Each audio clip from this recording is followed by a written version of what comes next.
कल्पना कीजिए कि आपके घर की छत से पानी टपक रहा है और आप उसे ठीक करने के बजाय टीवी का वॉल्यूम तेज कर देते हैं ताकि पानी गिरने की आवाज सुनाई न दे। आज हमारा सिस्टम बिल्कुल यही कर रहा है। देश के कई हिस्सों में आम जनता सड़कों पर है, लेकिन मेन स्ट्रीम मीडिया हमें डिस्ट्रैक्ट कर रहा है।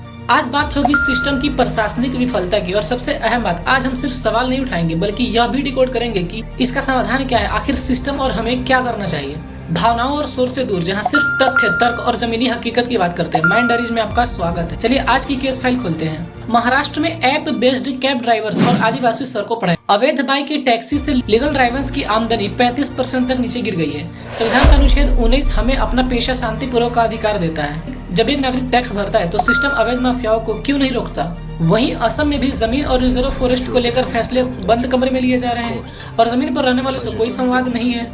यह सिस्टम के एग्जीक्यूशन का भारी विफलता है। मणिपुर का उदाहरण लें। संविधान का अनुच्छेद 21 हमें जीवन और व्यक्तिगत स्वतंत्रता का अधिकार देता है, लेकिन जब वहाँ मासूमों की जान जाती है तो यह स्पष्ट हो जाता है कि सुरक्षा तंत्र समय पर काम करने में नाकाम रहा। सिस्टम की वेट एंड वॉच पॉलिसी ने हालत को बेकाबू कर दिया है।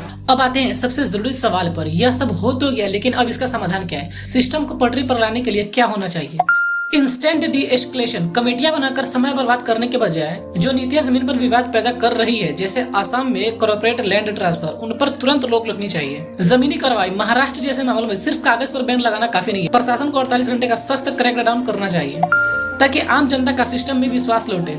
जवाबदेही। मणिपुर जैसे मामलों में जहां सुरक्षा चूक हुई, वहां टॉप लेवल के अधिकारियों की जवाबदेही तय होनी चाहिए। जब तक एक्शन नहीं होगा, जनता का गुस्सा शांत नहीं होगा। सिस्टम तो अपना काम तब करेगा जब उस पर दबाव पड़ेगा, लेकिन एक आम नागरिक के तौर पर हमें क्या करना चाहिए? यहाँ हमें एक बहुत ही बुनियादी और तार्किक नियम समझना होगा। दुनिया में दो तरह की चीजें होती है, एक वो जो हमारे कंट्रोल में है और दूसरी वो जो हमारे कंट्रोल में नहीं है। टीवी पर क्या एजेंडा चलाया जा रहा है या कौन सा नेता क्या बयान दे रहा है, यह हमारे कंट्रोल में नहीं है, लेकिन हमें अपना ध्यान कहाँ देना है और हमारा रिएक्शन क्या है, यह पूरी तरह हमारे कंट्रोल में है। हमें मीडिया की बिछाई इमोशनल ट्रैप से बाहर आना होगा। हमें इस तौर पर रिएक्ट करना बंद करना होगा। जब हम गैर जरूरी और भड़काने वाली खबरों को व्यूज देना बंद कर देंगे तो टीवी चैनल मजबूर होकर असली मुद्दे दिखाएगी। हमारी सबसे बड़ी ताकत है खुद को जागरूक करना, सही डेटा पढ़ना और लोकतांत्रिक दायरे में रहकर सही सवाल पूछना। अपना मानसिक संतुलन बनाए रखें और भावनाओं में बहकर कोई भी ऐसा गैर कानूनी कदम न उठाए जिससे सिस्टम को आपकी आवाज दबाने का बहाना मिल जाए। टीवी और मेन स्ट्रीम मीडिया अपना काम बहुत अच्छे से कर रहे हैं आपको असली मुद्दे से भटकाने का, लेकिन अब आपकी बारी है। अगर आप उन 99% लोगों में से नहीं है जो सिर्फ एंटरटेनमेंट देखकर सो जाते हैं, अगर आप उस 1% में से जो सच को डिकोड करने की हिम्मत रखते हैं, तो इस वीडियो को सिर्फ देखकर बंद मत कीजिएगा।